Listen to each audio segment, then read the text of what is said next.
blâme M. Lino, là. On s'est tutoyé.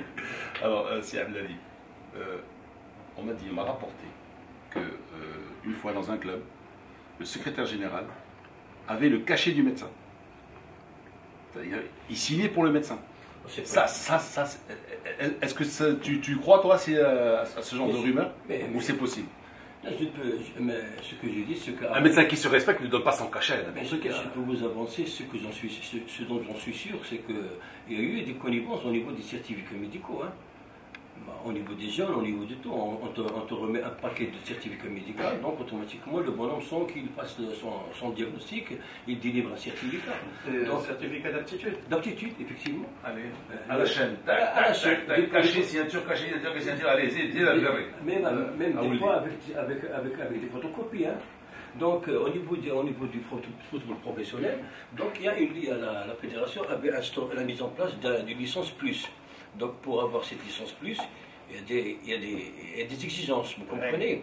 Donc automatiquement, il y a aussi la situation, l'historique du joueur, c'est-à-dire son passeport du joueur, d'accord. Et même pour éviter les fraudes, maintenant on inverse le numéro de série de la carte nationale, on l'inverse c'est lui qui devient maintenant le numéro de la licence. Ah. Donc avec 3 cycles, parce que on peut se trouver avec Blaid Bouimid, donc automatiquement, pour déterminer c'est la différence, il y a des cas où on peut distinguer Blaid Bouimid que Blaid Agladi. Donc tout cela, et on arrive au volet médical. Le volet médical, maintenant, il fait partie prenante automatiquement sur la fiche de qualification, parce qu'il y a une case réservée aux médecins, où il écrit tous ces données et appose sa signature et son cachet. Mais avant, il y a une signature qui est illisible. Maintenant, c'est fini. Hein. Et lorsqu'il y a quelque chose qui n'arrive pas, c'est lui le premier responsable. On ne me dit pas. Alors, il arrive souvent à ce que des médecins qui repèrent une maladie quelconque chez un pratiquant, mais il ne peut pas la dévoiler parce que c'est un dossier qui est confidentiel, comme l'a dit Sir Harmoni, c'est un dossier qui demande de la confidentialité, donc automatiquement personne n'a le droit d'y jeter. Amine Birouk. Mais en fait, voilà, moi. Le petit Mérou est encore dans son petit passage. Hein. Ah d'accord. 2 absences de suite. Mais voilà, moi doté d'une licence de complaisance, vous en êtes témoin.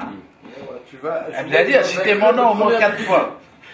D'accord, donc automatiquement il n'y a pas de doute à cela. S'il y a quelque chose qui ne va pas au niveau médical, c'est le médecin qui assume ses responsabilités.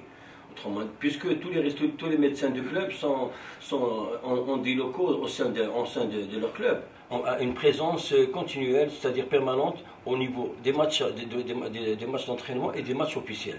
Donc automatiquement, ils exigent un médecin contractuel. Mais tu dis exige, c'est-à-dire... Si elle l'a dit. Pardon, vas-y. En contrepartie, c'est-à-dire quels sont les moyens de coercition réels dont dispose la fédération. Il a beau exiger, il exige depuis des années, la fédération. Mais rien n'est fait au niveau de la pratique. C'est-à-dire, c'est jusqu'à ce que malheureusement il y ait un problème après sur un terrain d'entraînement, hein, et on cherche le médecin. Finalement, allô docteur, il est dans une clinique en train d'opérer, un truc comme ça. Il coupe son téléphone, il est en train d'opérer. Maintenant, sa présence est constamment obligatoire et sur place. Hein. Automatiquement, on n'a pas besoin de chercher où est-ce qu'il se trouve le médecin, est-ce qu'il a son portable est ouvert ou pas. Maintenant, il est continuellement... C'est-à-dire qu'il est détaché à 100% au club. Il est contractuel, c'est-à-dire les entraînements et les matchs officiels. Voilà, même au niveau des jeunes... Il a un seul patient qui est le club. Il a son cabinet au club. Effectivement. Voilà. Effectivement. Et aussi, mais pour les jeunes, il y a maintenant une obligation pour les soigneurs qui accompagnent les espoirs et tout, parce que c'est plus comme avant. On remet une équipe avec 18 joueurs. Est-ce que ces accompagnateurs, est-ce qu'ils font des cours de secourisme? Je ne sais pas.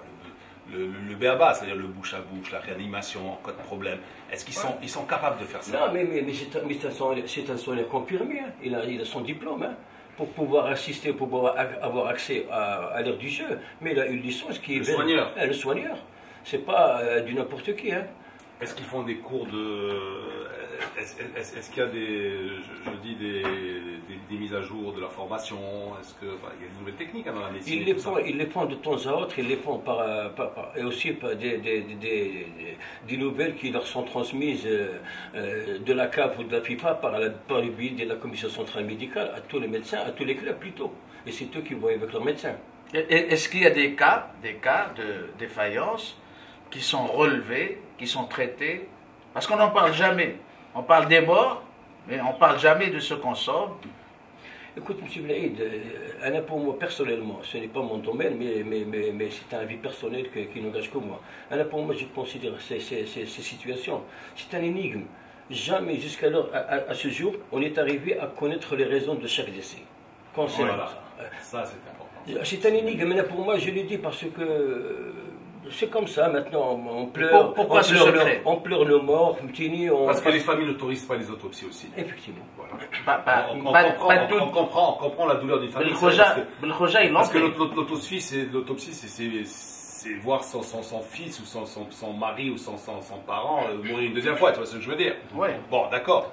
Mais pour Belkhoja, ils l'ont fait. Il y a aussi, Belkhoja, un professeur, Et quels ont été les le résultats? professeur Bennis, a même fait une déclaration à l'époque, il y a eu polémique. Donc vous savez, la médecine du sport est à l'image du football. La violence. Je reprends ce que dit aussi Abdelhadi. Bon, est-ce qu'il y a eu des suites? Il y a eu l'autopsie. Bon, ils ont fait l'autopsie. Ben alors après. Jamais on n'a connu la vérité. la réaction, On a bloqué. c'était le fameux livret. C'était le fameux livret. La deuxième question qui se pose, vous voyez, les contrôles antidopage. Parce que finalement, on parle d'autopsie, mais il y a une raison aussi, c'est que finalement, on est dans un championnat professionnel où le sportif n'est pas contrôlé. Il n'y a pas que le dopage. Et il passe entre les mailles du filet. Il y a les malformations. Aussi. Attention. Non, sauf qu'il y a l'examen médical pour les malformations et également le contrôle antidopage. Oui, On ne sait d'accord. pas s'il y a des cannabinoïdes qui sont utilisés à usage festif. Ce n'est plus un tabou dans le football de parler de chicha, de méjoum. Ils l'ont fait pour le futsal. Il y a un joueur là qui ne jouera pas. Parce que c'est le mondial. Parce que c'est le mondial. Une défaillance, oui. Il Il va y aller pour le récompenser, mais il ne jouera pas. Parce que c'est le mondial, parce que c'est un risque, parce qu'on est sous le feu des projecteurs. Imagine que ce soit dans une compétition nationale ou locale. Est-ce qu'on fait ça? Rien. On est dans le RAS. Tout va bien, Madame la Marquise. Tant qu'on n'a pas de mort, toute discipline confondue. Toute discipline confondue. Du foot. Donc, à un moment ou à un autre, le foot, qui est un sport professionnel, sur le plan statutaire et réglementaire, devrait peut-être être le premier à prendre l'initiative et dire, à partir de cette semaine, la 6e journée du championnat, contrôle antidopage, joueurs tirés au sort, et on envoie l'échantillon d'urine, il coûtera ce que ça coûtera, parce que les tests coûtent de l'argent, à un laboratoire qui est agréé à main. C'est tout. Oui. Mais pourquoi ce secret, Alors, le secret, pourquoi? C'est frapper du sceau du secret à chaque fois qu'il y a. Pourquoi, à ton avis? Je me rappelle pour bien, lors de vos écrits de veille, là, vous avez beau chercher à connaître la réalité, puisque vous avez épluché le dossier de fond en fond, mais malheureusement, vous n'y êtes pas arrivé parce que c'est assez. Non, mais ça reste. C'est Abdelhadi, comme dit ici. Moi, je te remercie d'être là ce matin et d'être aussi franc que ça. Comme nous dit Moine, un auditeur, il dit mais si la fédération est si un membre fédéral ou la fédération est au courant de ces pratiques, déjà au niveau des licences, des trucs, des cachets qui se promènent, etc. Non, déjà, comment ne pas sévir? Pourquoi ne pas sévir? Pourquoi ne pas saisir la justice finalement? Non, mais monsieur, mais Lino, si vous le permettez, la fédération fait son travail. Il a des départements, il a des départements de qualification, de contrôle et tout. Mais lorsque vous recevez un dossier complet avec l'imprimé ADL dont la signature du médecin est apposée, qu'est-ce que vous voulez faire? Comment on va faire? L'essentiel, c'est qu'on a éliminé on a fait un grand pas vers vraiment la véracité des documents. Un grand pas. Est-ce que ce n'est pas dégagé en touche les nez, finalement, vous responsabilisez le médecin, mais au nom du secret médical qui était chez Mouchkil, mais c'est une façon de se dédouaner. Allez, je vais vous poser une question, M. Amin. on responsabilise le médecin parce que c'est pas notre job, c'est le job du médecin. C'est lui qui voit c'est lui qui contrôle qui examine le pratiquant. Il n'y a rien à dire. Mais maintenant, si on met en doute le travail de ce dossier, parce qu'il n'y a pas que le médecin, il y a aussi la qualification. Maintenant, il y a un temps déjà passé. À chaque fin d'année, on a des problèmes de qualification, de double licence, de magouille, de je ne sais pas quoi. Mais maintenant, finalement, c'est révolu ce temps-là. Maintenant, la licence, pour l'élite, elle est faite pour une année, donc automatiquement, toutes les dispositions réglementaires sont prises, il n'y a pas de raison. D'ailleurs, à chaque début de saison, et on essaie d'en arriver là, à chaque début de saison, il y a des clubs qui n'arrivent pas à remettre leur dossier à demander la qualification de leurs joueurs parce qu'il y a tel ou tel document et ils n'ont pas encore signé avec tel ou tel joueur, mais la fédération se permet de leur accorder une dérogation en autorisant les joueurs à jouer à présenter uniquement la carte nationale ou le passeport pour les étrangers. Donc automatiquement, on y arrive. Hein. Il faudrait qu'on soit, dès le premier jour du démarrage du championnat, il faudrait que tout le monde ait sa licence. Tout le monde a sa licence. On leur donne 5 dimanches, 5 journées pour qu'ils puissent jouer, autorisés à être accès à jouer la compétition avec soit la carte nationale, soit le passeport pour les étrangers, soit la carte 6 jours. Donc, et le passeport pour les Marocains aussi. Mais après la 6e journée, ça y est. C'est fini, hein. Alors après la première journée, j'aurais souhaité est-ce que vous jetiez un coup de la fédération. Vous voyez le marché là-bas de gens qui viennent avec leur dossier pour se permettre de jouer avec des licences. Alors moi je rebondis quand même sur le message de l'auditeur parce qu'il est important, parce que là, sévir, oui, et quelque part, malheureusement, reconnaître les faits et en charger les médecins, la collectivité médicale sportive, et sans sévir, est-ce que quelque part il n'y a pas complicité, mais de facto? Si elle n'est pas jurée, est-ce qu'elle n'est pas de facto, même indirectement? Est-ce que la fédération n'est pas complice justement de ce genre? Lino, je crois que je me suis fait mal comprendre. Automatiquement, un pratiquant ne reçoit pas sa licence tant que le médecin appose sa signature dans le document de qualification. Donc pour nous, c'est clair. Il n'a pas à signer et automatiquement ce pratiquant qui peut être malade ne peut pas jouer. Tant que lui autorise, le certifie son aptitude. Mais s'il nous remet sa signature, s'il appose sa signature, automatiquement, qu'est-ce que vous voulez qu'on y fasse? Qu'on met en doute sa signature? Alors, Isla, on va s'interrompre un court instant, conseil pour les achats, et on se retrouve tout de suite après. Avec Lino Baco. Alors, retour avec Amin Birouk, avec le professeur Aziz Daouda, avec le camarade président Blaise. Non, parce que je cherchais un SMS, justement, on m'a envoyé un SMS à propos du petit Mérou. Donc, je vais vous le lire tout de suite. Hein. Et notre invité, c'est Abdelhadi Isla. Alors, on me dit, bonjour Lino. Où est le petit Mérou? Comme par hasard, le WAC perd, le Raja gagne, il se permet de s'absenter. Il faut convoquer ses parents pour explication. Fais-le. Un peu d'ordre, s'il vous plaît. Fais-le. Ouais. Et puis, le même auditeur me dit elle est belle l'expression de ton invité de Lino Café, Hassan Alaoui. Journalisme d'état d'âme. Lorsque vous lui avez demandé son avis sur le journalisme. Journalisme d'état d'âme, c'est bon. Journalisme d'état d'âme. Ouais, Hassan est un autre incompris. Hein. Oui, mais beaucoup d'incompris. Dis-moi qu'il a été dans la junte des journalistes. Alors, à propos de la voiture qui a fait des tonneaux, on me confirme, hein, on me dit donc, la voiture maintenant, elle est renversée, elle est sur le toit ou elle est renversée. Donc voilà, il y a des gens qui s'amusent à faire des gymkhana tôt le matin, entre 8h et 9h sur les principales artères de Casablanca. Et on me signale, on me dit, Lino, attention, il y a des gens qui roulent sur les couloirs réservés aux trams. Et j'ai même vu un transport scolaire, en face le CAF. Ouais. Alors là ça va être quelque chose d'affreux, parce que justement, je suis allé au CAF samedi, et j'ai mis à peu près 3/4 d'heure. Vous savez, devant l'ex-camping de l'Oasis, devant l'école de précision de Beauséjour, l'école de mécanique de précision et d'horlogerie de Beauséjour, la défunte école d'horlogerie et de mécanique de précision, eh ben, j'ai mis 3/4 d'heure pour faire quoi? Pour faire 200 mètres, 300 mètres, allez, 300 mètres, un quart d'heure le 100 mètres. Parce qu'il y a un goulet d'étranglement. Les voitures qui sont stationnées devant Ah, d'accord, toutes les boutiques et Et un devant le marché, tu vois. Et un samedi. Et tu passes sur un seul couloir. Et un samedi, hein. Un samedi, et un samedi. Un samedi. Un samedi, comme tu dis. Et un samedi en début d'après-midi, donc tu vois, c'est pas... Donc Pas le rush hour. Par là, je ne veux pas excuser ceux qui passent sur le... Ah oui, moi j'évite. Le couloir du Pas tram, routière, mais- je passe jamais par. Oui. Non, mais quand même, transport scolaire. Il aurait pu prendre le numéro. Alors, il y a quelqu'un qui me dit, arrêtez de... Je trouve que vous polémiquez sur la mort de l'ACDA. Les joueurs en majorité sont majeurs et vaccinés, donc ils doivent veiller sur leur vie. Signé Saïd de Casa.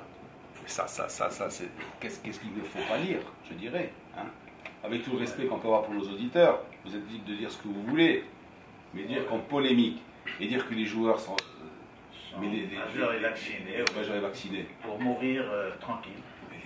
C'est bien.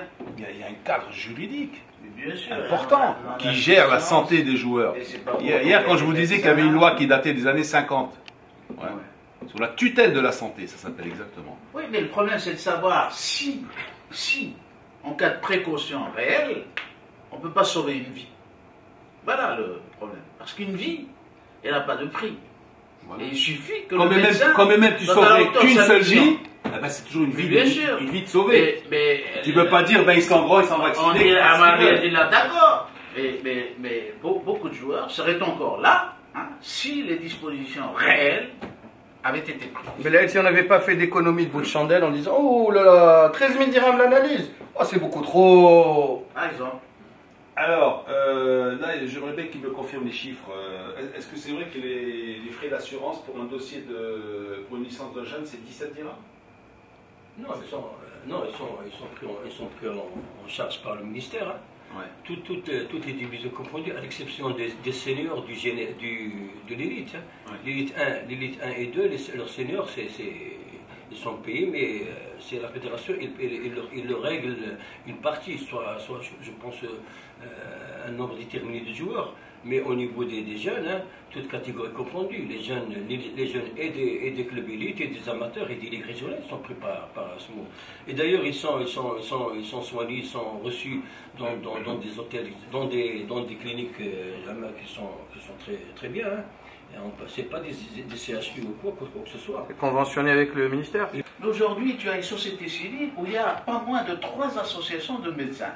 Elles valent ce qu'elles valent. Mais pendant une longue période, plus d'une dizaine d'années, il y a eu un travail de vulgarisation de cette médecine du sport, avec des médecins derrière, qui exigeaient ce genre de choses, et qui rappelaient le droit médical. Mais malheureusement, aujourd'hui, tout est parti en fumée, on ne comprend plus rien, on repart à zéro. Il y a Badr qui nous dit qu'il faudrait peut-être instaurer des contre-visites inopinées. Par exemple, voilà, débarquer dans un club et messieurs, faites voir vos dossiers, faites voir vos trucs. Oui, vous livrez. Donnez-moi ces 5 joueurs-là, allez hop, contre-visite. Voilà, Comme le fait la CAP et la FIFA dans les compétitions. Ça, c'est des contrôles antidopage. Antidopage, mais ça peut ressortir pas mal de choses. Hein.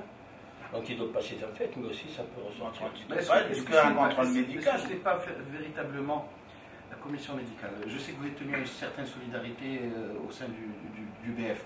Est-ce que ce n'est pas le rôle de la commission médicale d'être volontariste, de pousser, d'aller dans le sens d'elle la mission médicale de la fédération, d'aller dans le sens à l'autre, d'être la locomotive sur le plan de la prévention? Alors, deux autres SMS au 50 ans, coup du SMS hier en TTC, donc à propos de ce sujet. Il faudrait un autre auditeur qui nous dit moins de Casa que la fédération devrait passer des conventions avec des médecins pour des contrôles inopinés, des contre-visites. Hein, donc c'est un autre. Voilà. Et puis Jawad qui s'interroge, Jawad et Amer qui s'interroge et qui dit est-ce que les joueurs et les arbitres ne doivent pas avoir une formation de secouriste? Réinstaurer le fameux brevet de secouriste que Monsieur Tout le Monde pouvait passer. Ouais. Comme le brevet de natation, comme le brevet sportif, etc. Mais je crois que même dans ce domaine, il y a le Croissant Rouge qui ne demande que cela.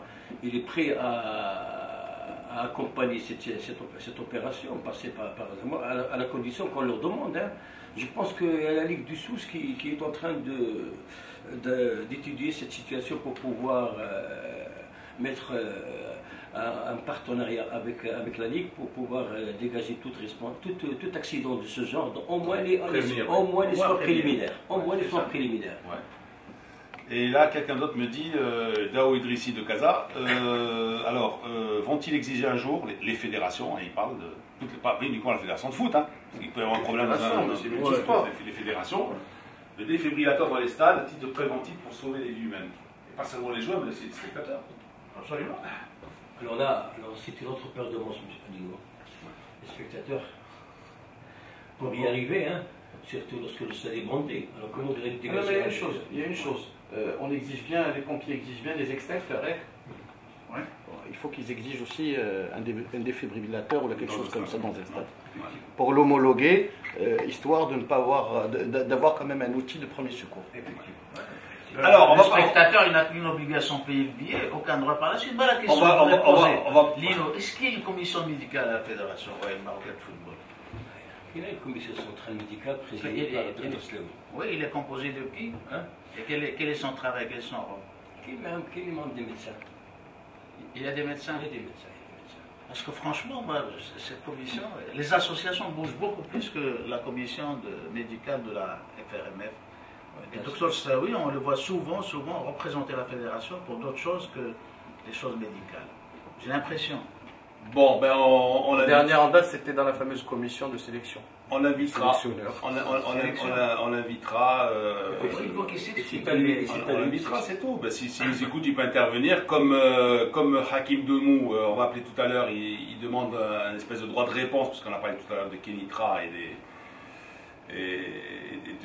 de ses dirigeants, voilà, ses doubles présidents, ses doubles entraîneurs, ses doubles, etc. Il y a aussi Mustafa Fendi qui voulait intervenir, enfin qui depuis hier aussi m'a envoyé toute une série et puis qui s'interroge, qui me dit Lino, est-ce que les médecins travaillent avec les cadeaux fréquence mètre par exemple, les médecins des clubs, hein, évidemment. Il dit, bon, faut-il que, comme disait Siad Dedi, qu'il y ait un médecin à plein temps dans le club. Là, il peut travailler avec le cadeau fréquence mètre. Alors, et puis bon, tout à l'heure on va essayer d'avoir Hakim. Alors en attendant d'avoir Hakim, ce que je voulais demander à Islah Ladi. Alors il y a vous faites à la guerre sur les doubles licences, hein, mais les dirigeants ils ont des licences aussi. Alors tous ces dirigeants là, qui contre ça, la licence de la fédération, comment vous faites d'abord pour délivrer ces licences? Il faut qu'ils vous donnent un comité, il faut qu'ils vous donnent la licence. Ils envoient un bordereau d'envoi, parce qu'en principe ils doivent être assurés aussi, parce que contre risque et péril, hein, ils se déplacent, il y a des projectiles, ils peuvent subir, je ne sais pas combien de... Mais pour avoir une licence, il y a un bordereau d'envoi, c'est un bordereau d'assurance dans lequel ils sont limités à envoyer 7 personnes pour 7 membres d'un club, c'est-à-dire ceux qui... Alors le CAC par exemple, il vous a envoyé combien de bordereaux? Non mais attends, excuse-moi, une autre parenthèse, qu'est-ce qu'il a dit? Non, parce que... attends, on peut passer au sérieux. 7 par club. Non, qu'est-ce qu'il a dit? Dirigeants par club? 7 par club qui... Y compris le président et tout ça? Non, 7 par club qui ont accès à l'ère du jeu. Ah. Effectivement, sans cela, ils ne mettront jamais ils ne fouleront jamais le gazon. C'est vrai. 7. Ouais. Donc il y a un délégué, donc il y a 2 délégués en cas de défaillance, en cas où, donc automatiquement il y a un qui le remplace, et pour le médecin.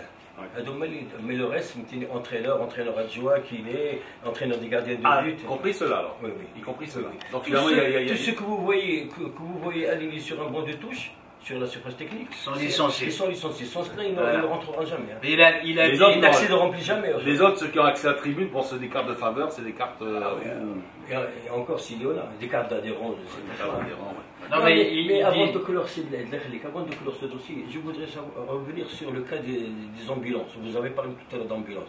Est-ce que nos ambulances sont vraiment médicalisées? Non, parce que je sais fort bien qu'il y a la protection civile, il y a des conventions qui se passent entre le club et comment dirais-je,